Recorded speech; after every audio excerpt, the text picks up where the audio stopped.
As we'll hear, I'll just Dr. Simkowitz has recently taken upon a new position as editor-in-chief of JPS, Jewish Publication Society. Excuse me, sorry about that.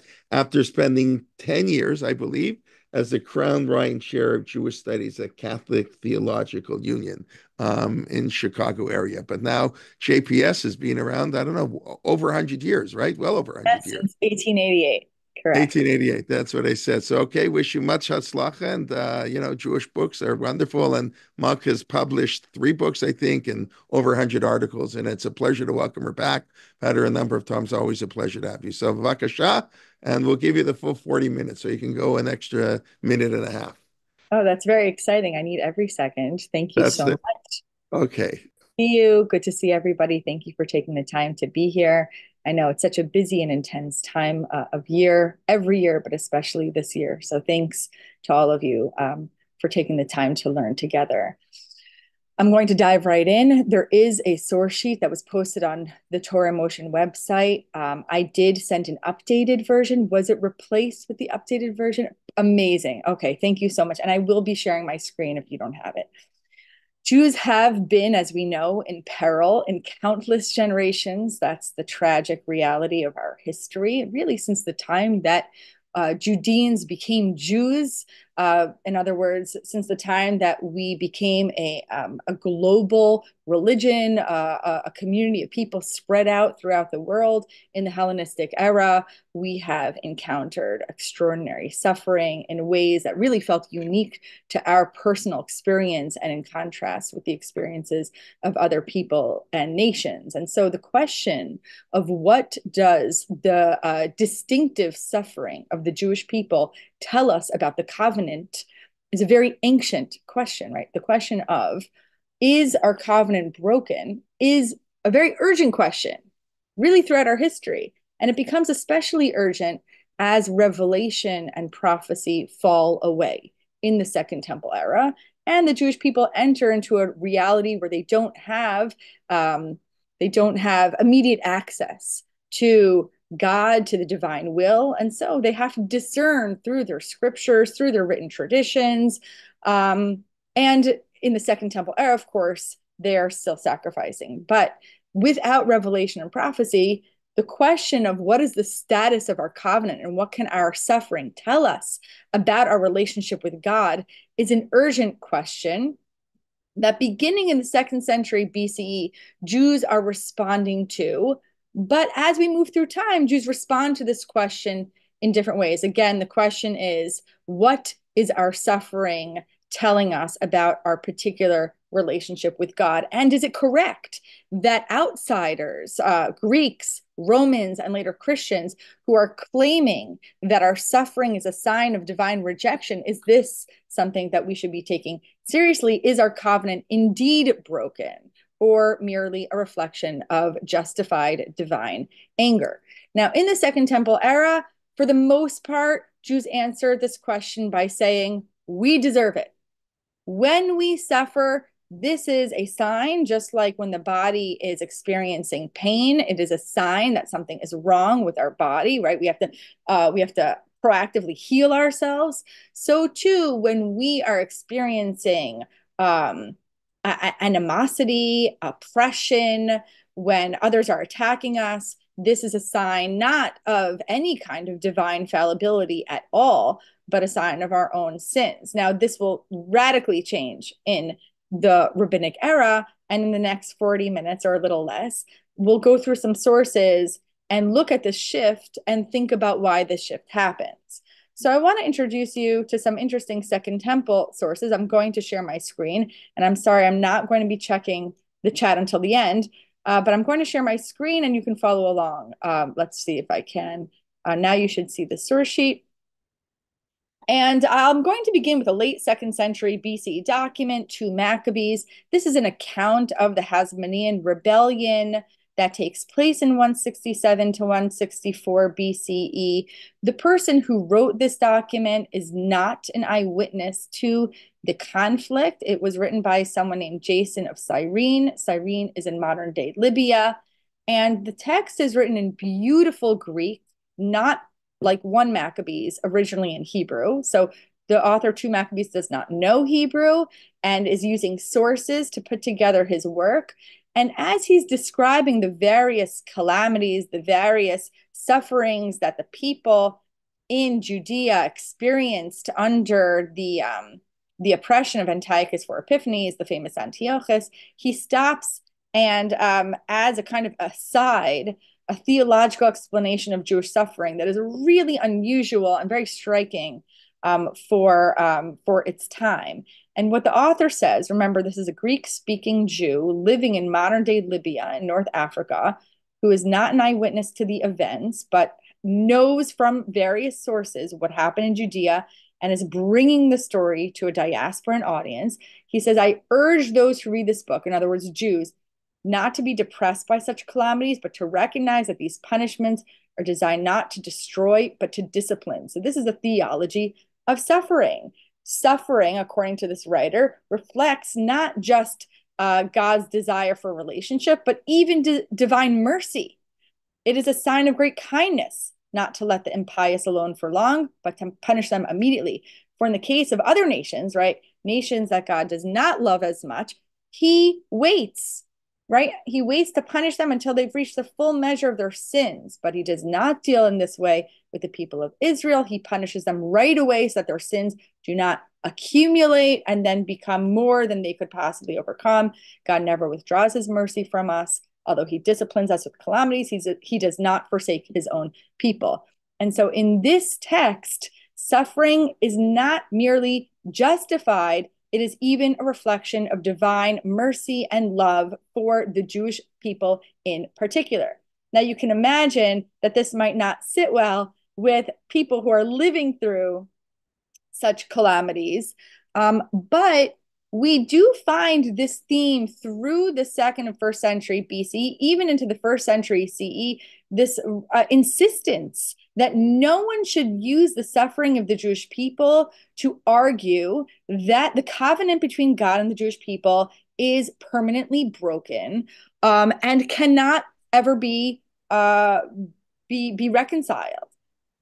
I want to point you to a little known collection of Psalms, not the Psalms that are in the Tanakh, of course, but a collection of Psalms that were written at the end of the 1st century BCE. These are called the Psalms of Solomon. It's a collection of 18 Psalms that draw from biblical themes and use biblical phrases. And these Psalms were written in the wake of what might be the biggest catastrophe before 70 CE that the people experience. And it's a catastrophe that's very, very unknown because it's not commemorated on the Jewish calendar today. But this is the catastrophe of the Roman invasion of Jerusalem in 63 BCE, which marks the beginning of Roman occupation when the general Pompey, Pompey, not the city, but the general Pompey, invades Jerusalem in 63 BCE. He kills tens of thousands of Jews. It's a massive shock to the people who lose their independence, right? This marks the end of the Hasmonean monarchy, which lasts from 164 to 63 BCE. And now we're in the beginning of this period of decline that culminates in the fall of the temple in 70 CE.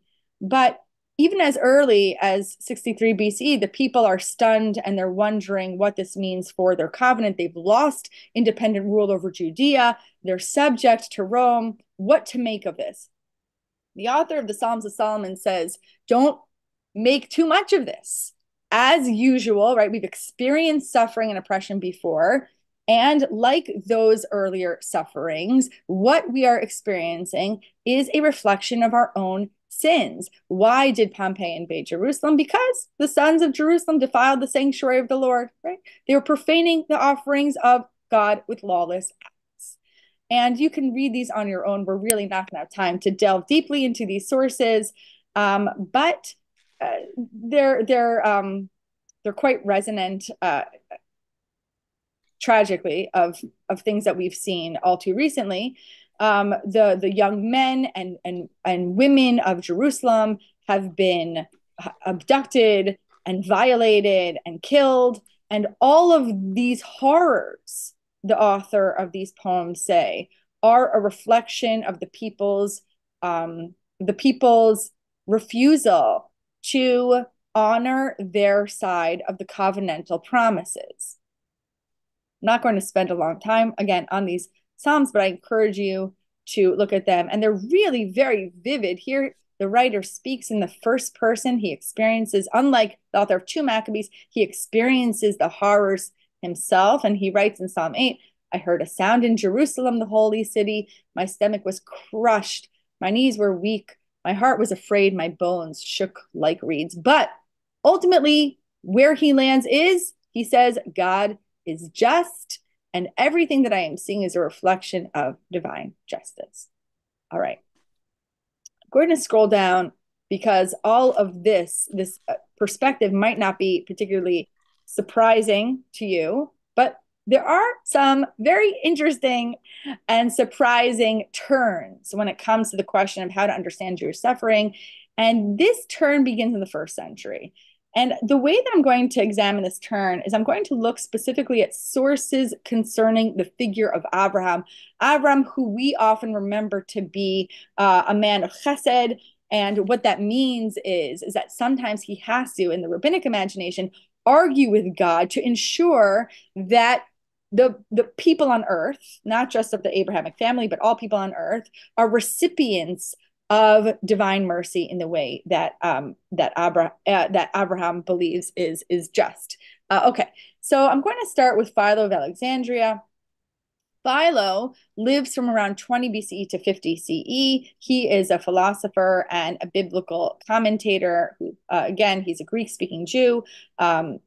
Who was known for many, many philosophical treatises, but one of his treatises is a rewriting of the life of Abraham. And here he extends the Hellenistic Jewish attitude that we find in earlier sources, where he writes that Abraham and God are completely consonant with one another. There was no conflict between God and Abraham.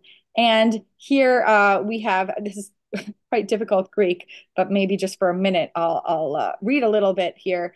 Philo writes, there are those men, he's talking about the Avot, the patriarchs of the Tanakh, who lived irreproachably and admirably, I think that's my typo, whose virtues are durably and permanently recorded, not merely with the object of praising them, but also for the sake of exhorting those who read their history and of leading them on to emulate their conduct. So the Avot, Abraham, Yitzchak, and Yaakov are perfect. And why do we have all these descriptions of their lives in the Tanakh? Please, if you don't mind, mute yourselves. Thank you.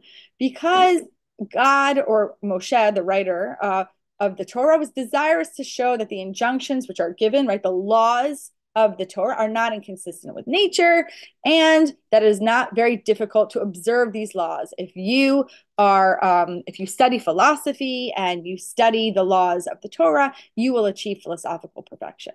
Philo is very careful to say that the every single aspect of Abraham's life is perfectly covenant with obedience to God, and anything that might look like an argument between Abraham and God is in fact much more harmonious than it seems. For obvious reasons, this as we move into the 1st century and into an era where the temple has fallen, the people are exiled from Judea, it becomes evident that the temple will not be rebuilt. It's no longer really tenable to suggest that every single thing can be rationalized as a just reflection or a just response to the sins of the people. And there are all kinds of traditions about Abraham that are circulating in the 1st and 2nd centuries. Some of them are not rabbinic, and some of them are quite humorous. And not all of them highlight Abraham's emphasis on mercy and on chesed. I want to share with you briefly a very funny novella preserved in Greek by a Jew probably who lived in Alexandria or maybe in Antioch. And this novella depicts Abraham all kinds of things happen in this novella. He runs away from the archangel Michael, who's trying to bring him into heaven. Michael is tasked with this undesirable injunction to bring Avram into the world to come. It's time for Avram to die. And the whole novella is about Avram fleeing Michael, and then he's fleeing the angel of death, and it's very humorous. And at one point, Avram says to Michael, "I will go with you into the world to come, but first I want you to take me on a chariot ride to observe all of humankind."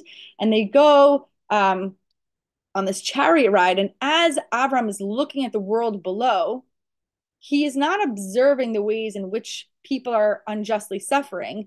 He's observing the ways in which people are getting away with things. They're getting away with literal murder. He's watching all these terrible sins. He sees robbery. He sees murder. He sees all kinds of bestiality, sexual immorality. And he says to God, "Why are you not punishing these people? You need to punish them. In fact, you should kill them." And so, because God loves Abraham so much in the story, every time Abraham says, "Look, God, I see a sinner below, you have to zap that guy," God does so. But finally, God has to put an end to this chariot ride, because he says, if we keep this chariot ride up and Abraham keeps looking at humankind below and telling me to kill all these sinners, no one in the world would exist, because Abraham is a destroyer. It's a very interesting, very humorous reversal of what we find, of course, in Bereshit Yud Tet with the story of Sodom. In this story, we're meant to laugh, we're meant to be surprised by the image of Abraham as accusing God of being too merciful. And the image of Abraham here is satirically strict, because we know from the Tanakh that Abraham is a man of empathy, of chesed. And here, the fact that he is saying, "God, you are too merciful. You need to punish these sinful people," it's surprising. It's meant to make us laugh. There was negative reaction to this novella. And in fact, we have a rewriting of it by early Christians in the 4th century who took out all the humor. Because this story, this version made people uncomfortable. The idea of Abraham saying, "God, you have to punish the people more, and you're too merciful." After a couple centuries, people did not read this text for the humor, and they wanted a more serious version. So this tradition about Abraham being a little vindictive does not last, but I thought I would share it with you as we move into the rabbinic sources. Now, the rabbinic sources are completely unlike what we see before. This source in Genesis Rabbah, 5th or 6th century CE source from the land of Israel, reflects a kind of a turn in the later rabbinic era that has Abraham and also Moshe and other figures from the Tanakh confronting God in a way that we do not see in earlier traditions. And this is where I'm going to spend most of our remaining time.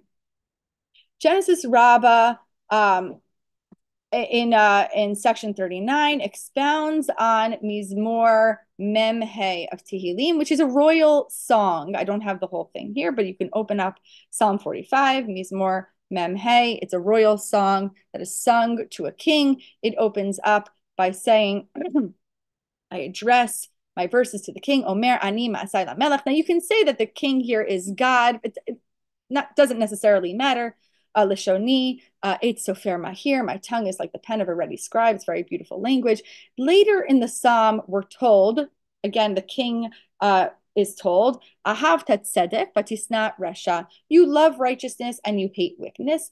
Al kain mashachacha Elohim Elohecha shemen sason mechaverecha.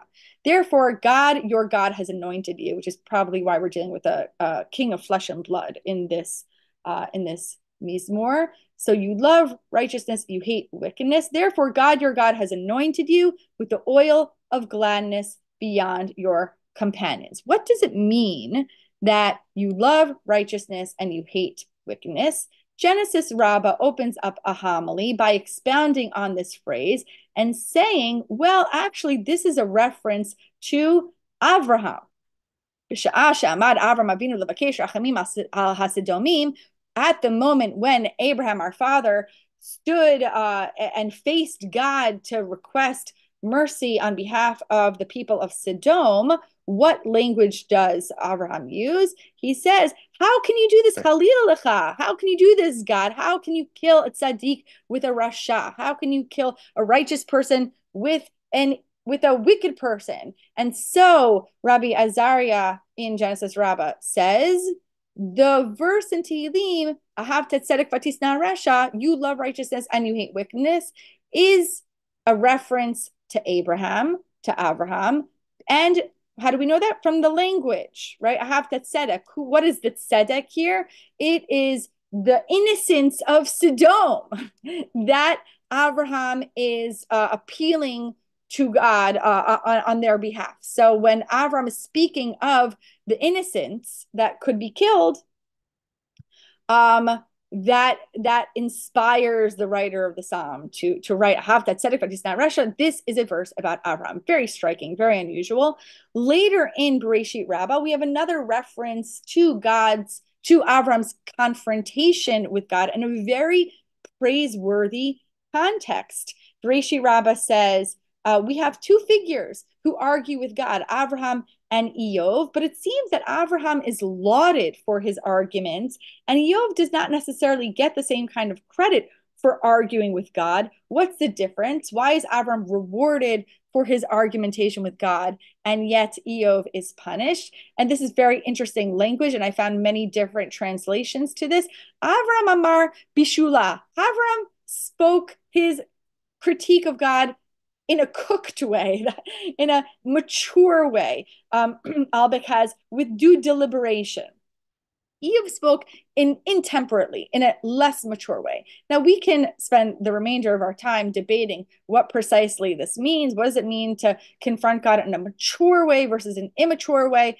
I would say that probably has something to do with the fact that Avram is coming with full acceptance of the covenant and total commitment to worshiping God. And maybe there's an aspect of faith to this. We can discuss this maybe at the end if there's a little bit of time for Q&A. But what I want to focus on is the fact that Bereshit Rabbah is admiring of the way in which Abraham confronts God to say, you have to be more merciful, and it is unacceptable for you to bring harm upon people who do not deserve it. So whereas in the Second Temple era, Jews are saying, well, we might not think we deserve it. It might seem to us that these are tzaddikim, but they cannot be tzaddikim if they're suffering. And then you have satirical plays on this theme in order to deal with this issue. We have stories like the Testament of Abraham depicting Abraham not as merciful, but as zealous to punish sinners even more. And now you have a rabbinic tradition that begins to develop in which Abraham is advocating for innocent people to God and criticizing God, and in this rabbinic source being praised for this confrontation. I can't believe I only have 10 to 15 minutes left, because the last source that I want to do is a very, very lengthy homily that really could take us easily an hour. And so I'm not going to be able to do justice to it. I invite you to take a look at it on your own if you're not familiar with it.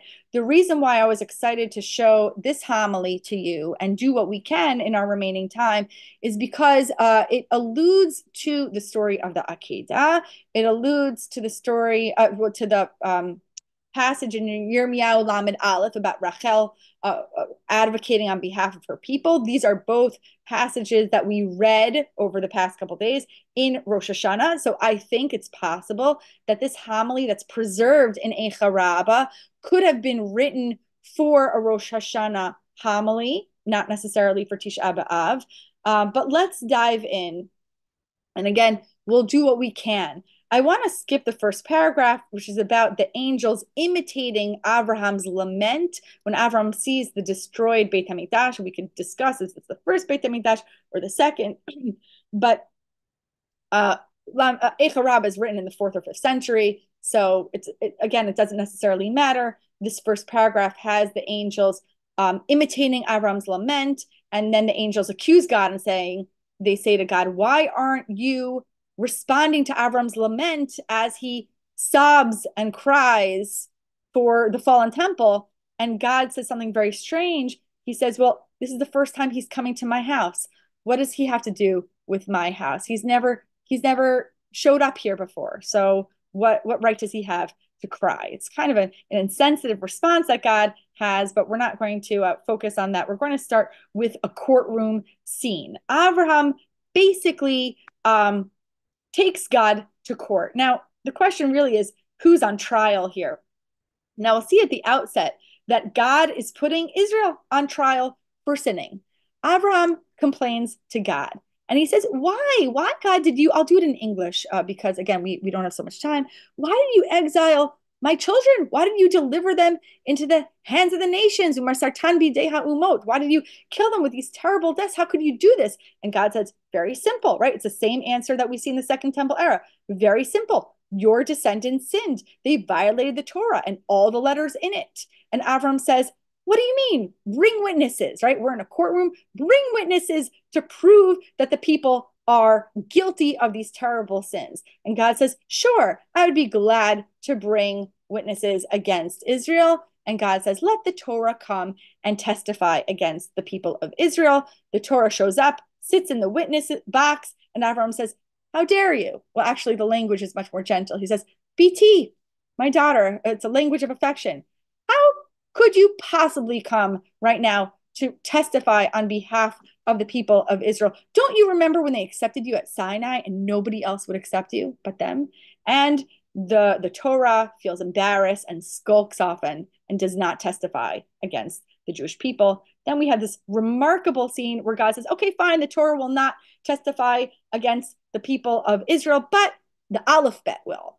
And God starts to parade the letters of the Aleph Bet before the court, and each one is going to say something about the sins of the people. And as they proceed, Avram berates each one. Aleph comes to testify against the people, and Avram says, how dare you? Don't you remember that the people accepted the Aseret HaDibrot, which begins with Anochi Hashem Elohecha, and that there's an Aleph, right? It begins with an Aleph, Anochi, and the people accepted you. And how could you stand here and betray the people who accepted the Aseret HaDibrot, the Ten Commandments? So Aleph skulks off. We have the same scenario with Bet. Bet comes to testify against Israel. Avram again says, the Torah starts with Bereshit bara Elohim. It starts with a Bet. How can you come and betray the people and accuse them of sin when they accepted this Torah? And on and on. Gimel is a little bit of a stretch. Gimel is for Gedilim, the twisted threads, which signifies the tzitzit. Gimel comes to testify against Israel.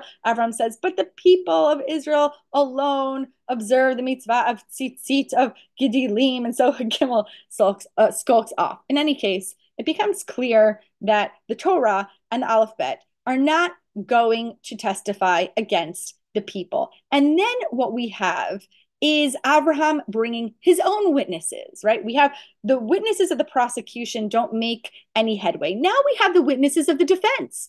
Abraham says, I'm going to testify on my own behalf. Do you not remember Bereshit Chaf Bet, Genesis 22, when I was about to sacrifice my own child? Do you not remember that? I was willing to sacrifice my son for you. And Abraham says, in fact, I have more witnesses on behalf of the defense. I have my own son and my grandson, Yitzchak and Yaakov.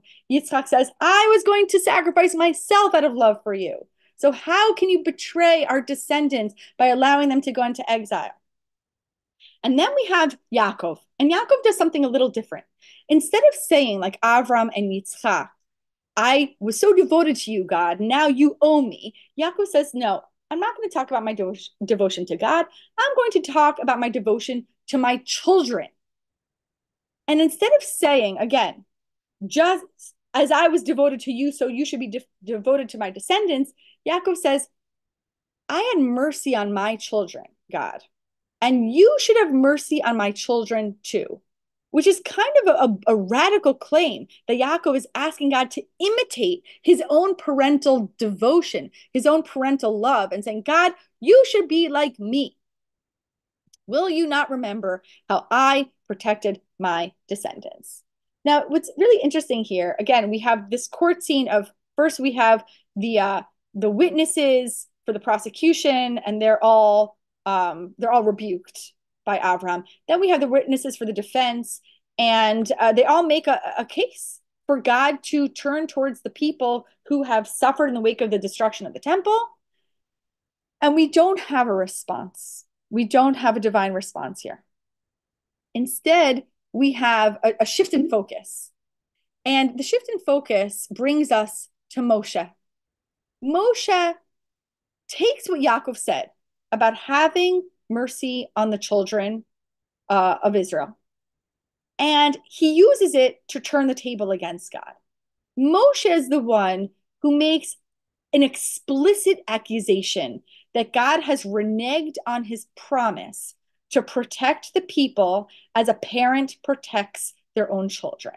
And we have this extraordinary story about Moshe saying, I was forced to be buried in the wilderness, presumably because my job was to mediate on behalf of those who've been exiled and protect those who've been exiled. And so I'm going to protect those people who've been brought into Babylon. Like I brought the Israelites out of Egypt. I'm going to bring the Jews out of Bavel and bring them back to the land of Israel. And he tries to do this. He goes to Yirmiyahu and he says, let's go to Bavel. We're going to bring the Jews back to the land of Israel. And I've done this before, Moshe implies. I can do this again. And a bat kol comes out and says, Moshe, stop.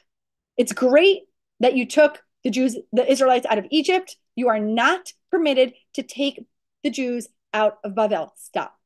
It's a decree. And so Moshe says, I'm so sorry, Bnei Israel, I can't help you. I can't.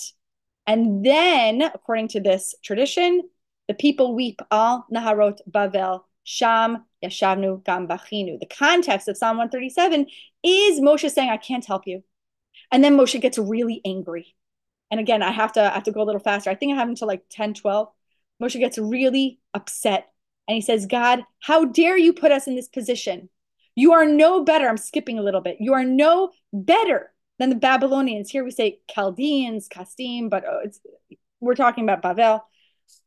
You are no better than the Babylonians. What did the Babylonians do? They tortured children in front of their parents.